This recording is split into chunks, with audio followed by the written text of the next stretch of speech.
I define the printf. I don't know. It's the print as existing one. ABC. So the function, okay, module. So this is abc.o5 when we compile. So is this the temporary? No, this is not temporary. It can be accessed anytime during the instruction process. So this kind of the thing, especially the shared library, is also same thing. Such an object, not temporary, it can be used. At the time, we can use the heap. So heap is just a chunk of the memory space. Okay. What about the heap that you learned in your data structure class? Did you learn the heap data structure in your data structure class? Yeah. What is a heap? Dynamically allocation of the data. Dynamically allocated data. Any other?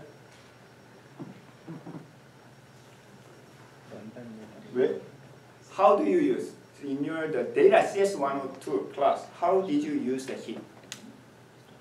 Creating objects. Creating object for sorting. Do you remember heap sorting?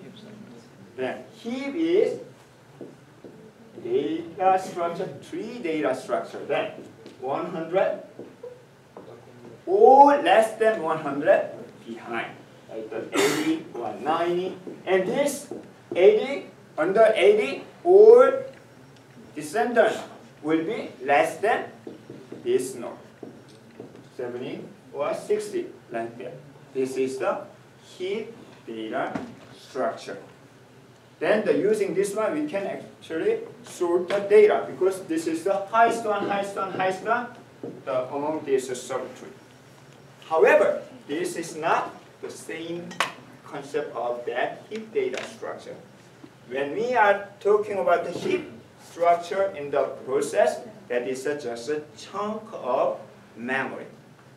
So if you already the review of listing of the system library, how can you create the memory chunk? Or any idea, anyone who knows, how can you create the chunk of memory in your program? How?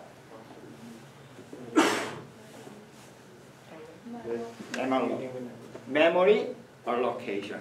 Whenever the IT or the computer science developer or an engineer, they are not very good at for naming, just straightforward. Okay, so memory allocation, so malloc. So there is a malloc, the system library. So using if you are using this one, then it will be allocate certain size of the memory. Then this will be used for other, and also this one will be used for dynamically allocated data. For example, I define the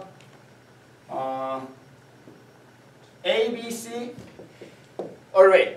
Okay, when you create the array, you don't know how much big and what is the object. So it will be added. Then, if you have such a multi-array, then it will be referenced somewhere, other memory location. It will be referenced, something like that. So that is a heap. So there are 4 memory area. So text is for this. And the data is global variable, and also plus there is a static library. What is a static library? There is also shared library. So it's a library. One is a static, another one is dynamic. What's the difference? So a long time ago, so nowadays most of the computer are 64-bit processing, right? Anyone who are using 32-bit still, please keep your computer, then it will be empty 10 years later. Then, so however, when I was administrator, probably it was almost 20 years ago, 64-bit computer was not popular. Even the my company was the first company who used the 64-bit computer for Oracle database in my hometown. Even though worldwide there are not many references, so, but we decided because it's so fast. So we changed it. It's exactly same operating system. Actually, that was called the DEC Alpha. DEC Alpha merged it to the HP. Then HP throw away all the computer, the server computer. But anyway, DEC Alpha was well known for the 64-bit computing at the time. Then we decided to migrate 32-bit to the 64-bit. Do I need to compile again all the library or not? When I migrate from 32-bit to the 64-bit. And do I need to compile all the application? Yes, I need to do. Why? Because it used different CPU. Okay? It's a totally different CPU. I don't have to change a lot for the source code, but I need to compile again. But the DEC Alpha, the service team, they said I don't have to change the code, just compile again. So we compile all the database application program, then the start, even the Oracle. So we learned everything, but it didn't. Then we find, debug and everything. That is the problem of the some of the shared library. So shared library means it's also object file. It's a compiled file. It's a series of instruction. However, most of the such a library object file, when you compile, you get the a.out executable file that consists of the many of the A, B, C, O file. You link many object file, then make the executable file. Okay, at that time, these files belongs to here, your executable file. So when you load, it will be somewhere in your text. However, shared library. So what about the printf? This is the C and the popular command to print out, like the hello world. Did you code the printf? Probably not. It's your program language provides this function, which means this probably has the object file somewhere in your computer. But you don't have to create this. Instead, use the existing one. It can be shared. So shared library is the program language provides the existing, predefined, pre-compiled object file. Some of the function. Java is the same thing. Any program is the same. Then somewhere in your library, the memory, it has the io.o file, sys.o file, something file. It can be shared. Okay. So on the other hand, the static library, whenever you compile and link, we will see later what is a link, what is a compile, you copy this library to the add in your executable file. Then, whenever I access the printf, not going to here, I can go to only the static library within your process. Which one will be better? You cannot say this one is better than the other, but for your maintenance purpose and saving the storage, this shared library is better. Okay? You don't have to compile every time again. However, sometimes if something problem like when I migrate the system, it didn't work. At the time, when you compile, you can make the static library option. It will be loaded in within the text and data process structure. Static library. So also static library will be included part of your process. Okay. So these are the process, the data structure. For a little bit more detail, this is the example.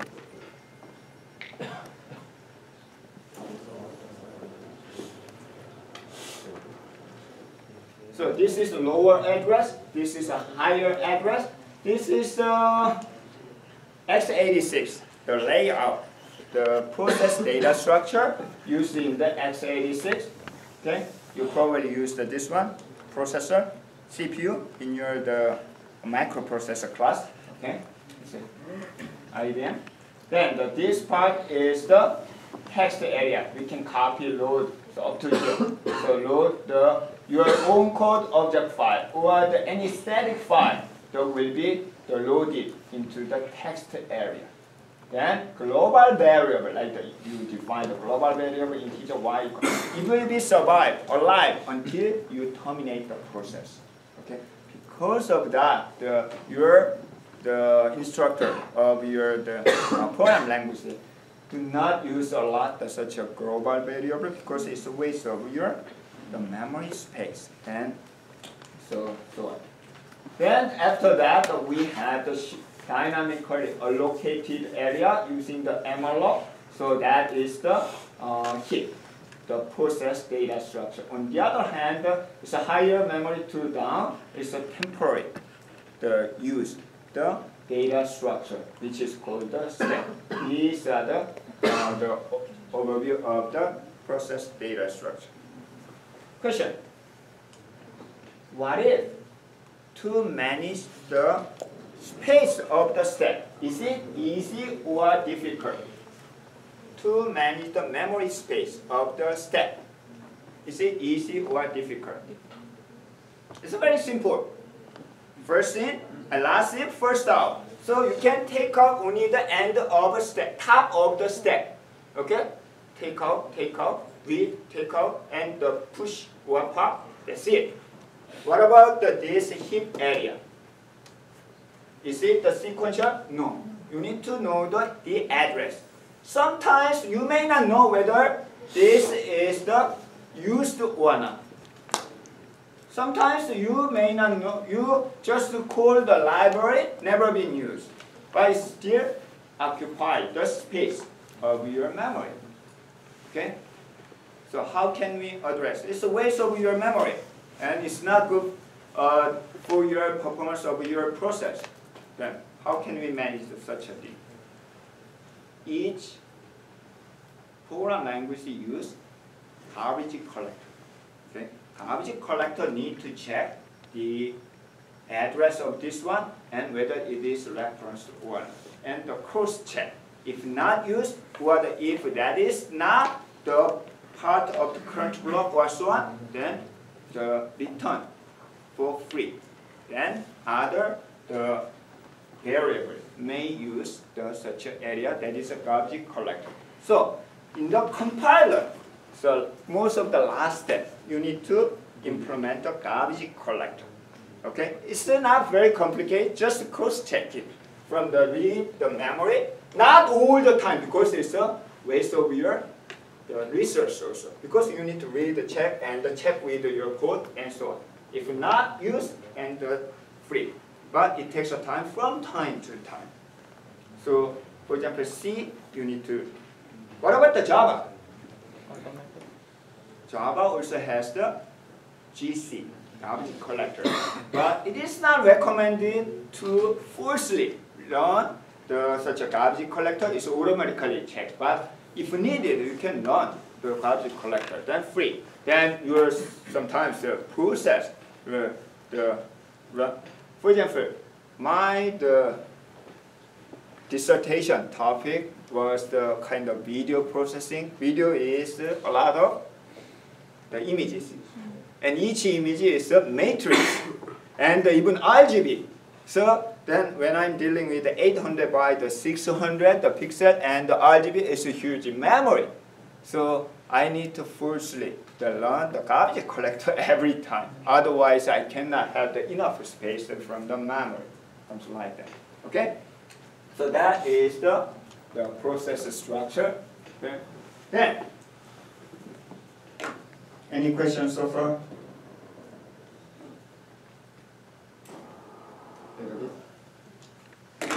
Then, so we have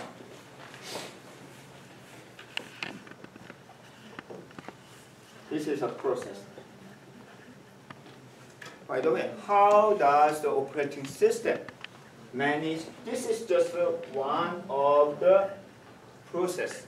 We have another process Another process, how many process? If you check the your Windows with the task manager, maybe 100, 200. If you are using the Linux or the Unix system, check the PS command. Okay, then you can count how many of them. It's a lot. So you have a lot of process on your memory. Okay, how does the operating system manage such a number of the processes? How does the Professor Lee manage 70 students? Do I need to take care of all your daily schedule, whether your friend and your Facebook, LinkedIn, whatever? Do I need to know? I'm going to select some of the important information about the student, like the name, ID, and good or bad, and so on. Great. Like the selected information. Same thing for the operating system. When operating system manages and the processes, a number of processes, take the process ID, process name, and the memory information, and eventually it will be loaded into the memory at the CPU register. Okay? As I explained before, the CPU will read the data instruction and load it into the register, something like that, and the register information, and so on. Okay? So this is called process control block. What is a process control block? Which controls all the process? As I gave the hint to answer my question. It's a data structure. It's also data structure. Who defined this data structure? Operating system. Because as I said, when operating system manage the process, they need this information like the, if we are using the C to develop your operating system by C++, you can define the PID and so on. This is the This is the data structure for your PCB, process control block. Whenever new process is created, one PCB will be instantiated somewhere in your the memory for operating system. Manage the table of the PCB, list of the processes. Okay, then operating system doesn't have to know each and every details of process. I don't want to have a meeting every time. Just I'm going to use such a name, ID, and the grade of yours. Okay, that's it. Then pile up in like this. So I can check this one. This is a PCB, and this will be in somewhere in your memory operating system area. Then whenever, for example, if you type the PS command, what happens? Read this data. That's it. Okay.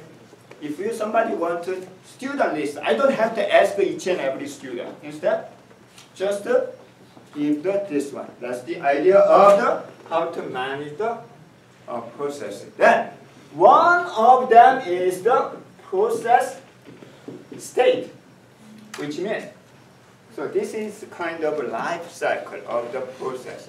When you double click, the first thing the operating system need to do is, before allocate the memory, this one, create the PCB data structure. Okay, so that is called the new state. The process has the different state, like when you are newborn baby, it's the baby state, and the toddler, and the kindergarten, and the elementary, high school, teenage, and so on. Something like that. So each process, when double clicks, that is a new process. It's called a new state. Somewhere in the PCB is marked as this process is new.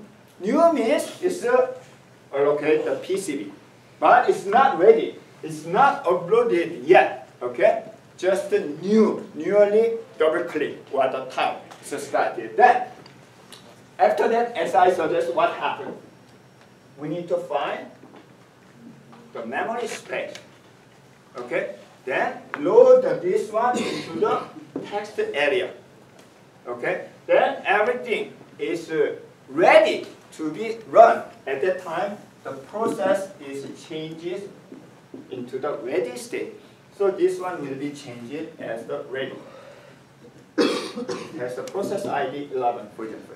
So process state is changed to the ready. Okay? What does it mean, ready? Ready for what?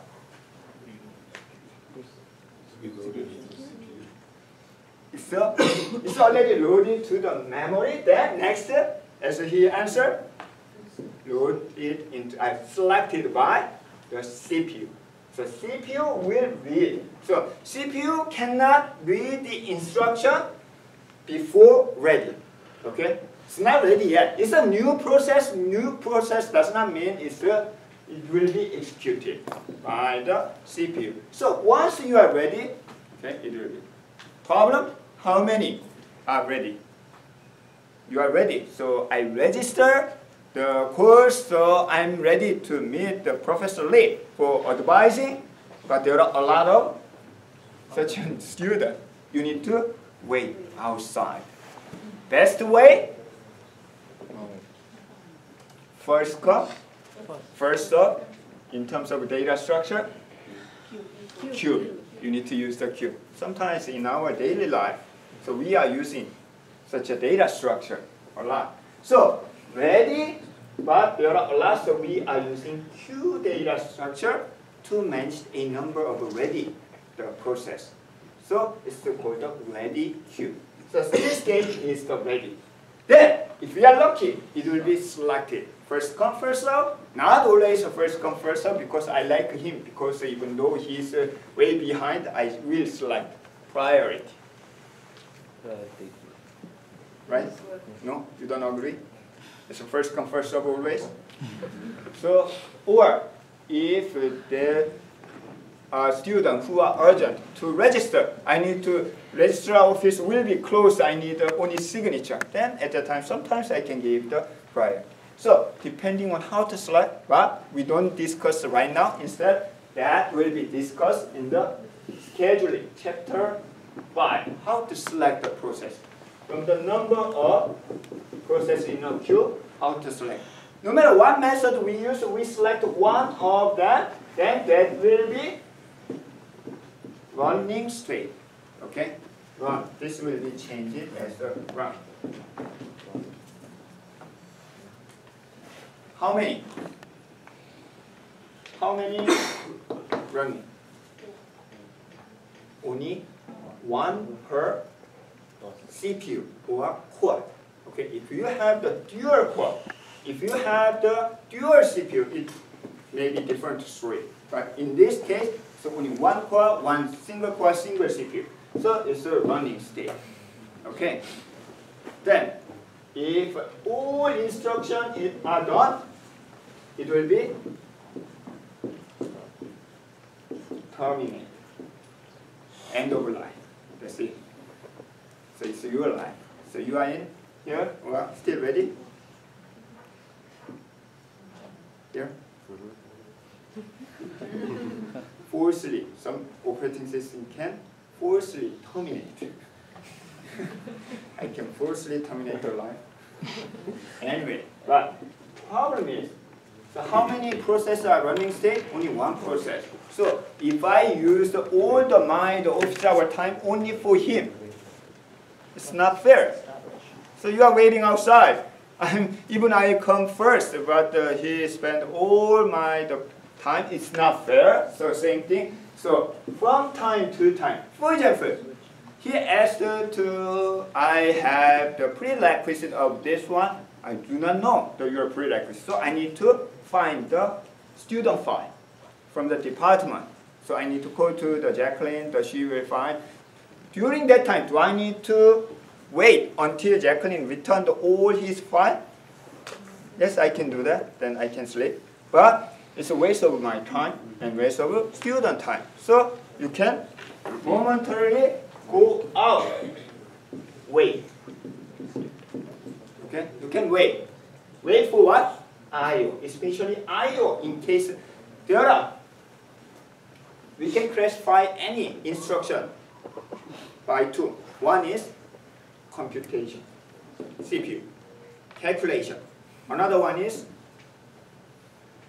I/O, in read or the output the data. There are two main categories of any computer program, anything. It's a calculation, computation, or I/O. So same thing. This is the full one, computation, CPU. But sometimes we have the I/O to read the data, wait the data. It's a waste of time. During that time, it will move to the I/O wait. So it will be changed to the wait state. Then it's open. Operating system will select another process. Okay? So that will be discussed how to select schedule. Then, what if the Jacqueline returned the student file? So he can go back to run. Wait. It's not fair also, right? So I come here, but he cut in the line. So it will be ready. Then will be selected. I know it's not fair, but the operating system does this way. So wait and the ready. Okay? Especially I/O wait. But sometimes a lot of things to be discussed, like the 10, 20, 30 minutes, but he needs only the signature. So even though he doesn't need any the read the file or no I/O, it's all computation. But we use all the office hour. So from time to time, stop, like the 1 minute or 10 minutes, and go back. Why don't you wait outside? And I will take care of another student. So going back, sometimes if timeout or the something happened, something means what? Interrupt. Okay?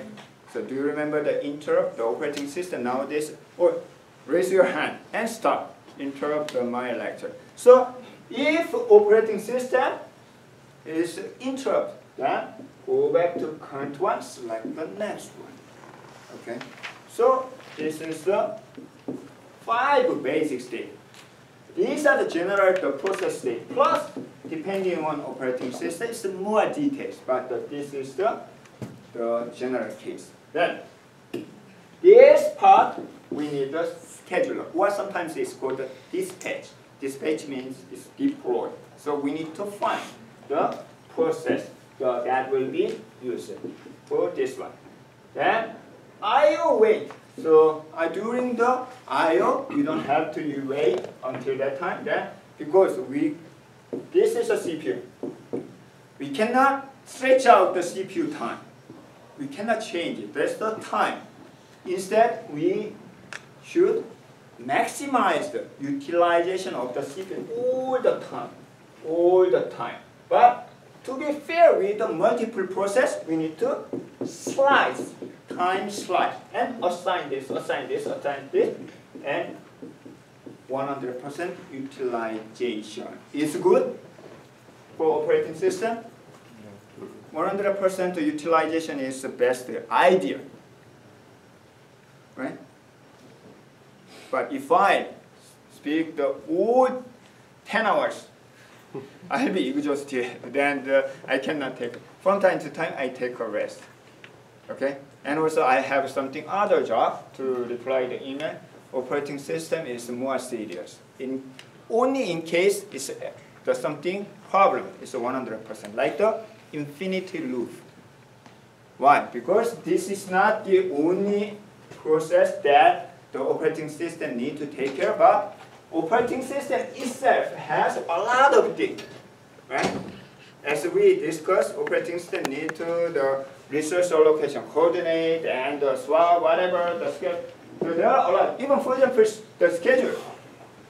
If the current process use all the CPU 100%, even it cannot be scheduled.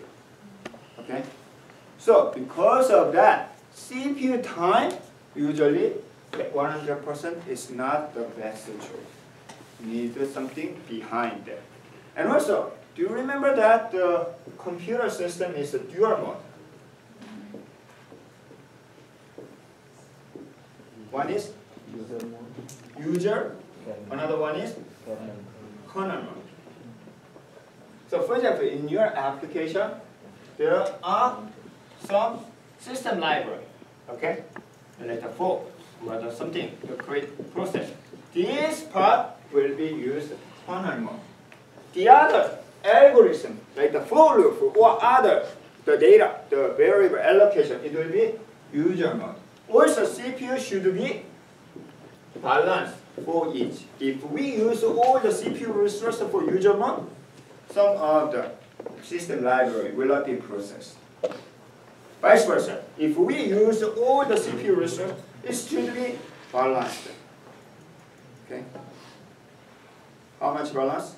Nowadays, it's not a big deal. CPU power is getting powerful. But when I was an administrator, I need to check the such a balance like the 1 to 3, or 1 to 2, something like that. Yes, sir. But nowadays, it's not a big deal. Okay. So, but anyway, we need to slice then the CPU scheduler select and assign.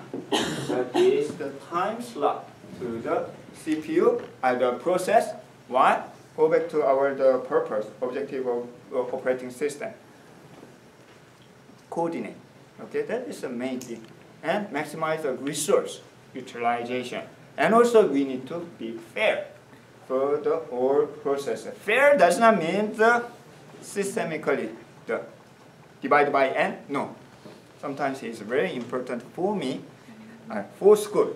Okay, so he needs to get the more. It's not fair. Agree? So then give them more time. Okay. Really, that's important in the operating system. So we will discuss more how to schedule. That is one of the important algorithms used in the operating system. Okay, this is the process state. So let's quickly check. So we have the ready and running and terminator. We will see this one. Any questions so far? Okay, so this is a PCB that I introduced. So these are the incomplete list of the information that the operating system manages the process information in the PCB. But you can see the process state of this one. Process number. How can you search your process? You can PS minus EF or PS bar grab process name. Why don't you practice? You didn't learn the last time. Without practicing or without using such a command that you learn, it's nothing. So please practice. But the process name. However, can you find the process name here? Should be, but process name itself is not important for the operating system. Operating system always manage certain number that will be faster, right? Do you remember? Computer is nothing but 0 or 1. Okay? The number is close, nearby such a binary number. If you are using the name, how many characters? It's huge and should be converted to the number. That decimal number converted to the binary number, it takes a long time and more space. So operating system use only number, process ID. What about the file? When you search the file, you can use a file name because you are familiar with computer use file descriptor, which is the file ID only. Okay? So name sometimes doesn't matter. Only ID is more important. What about the username? Name itself is not